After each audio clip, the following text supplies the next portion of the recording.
Las venas de mi padre le corre la sangre lo mismo que a mí. Sangre del indio que calla, que llora y que ama y que sabe sufrir.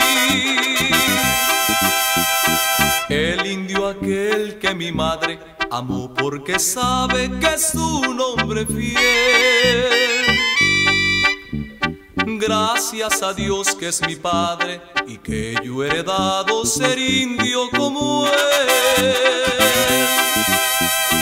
Entre espinas de nopales crecieron mis padres y ahí nací yo.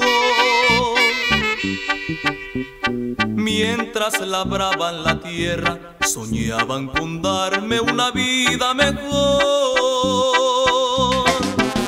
Ya no vivo entre tanta pobreza, vivo como mi padre soñó. No ambiciono tampoco riqueza, la sangre de indio que traigo es mejor.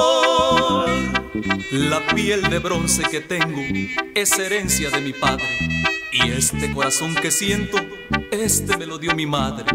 Los dos me dieron la vida, los dos me dieron su sangre, y gracias a Dios que me hicieron un indio como mi padre. Mis hermanos también llevan la sangre de indio como llevo yo. Sangre que pinto la tierra que tanto mi padre labró.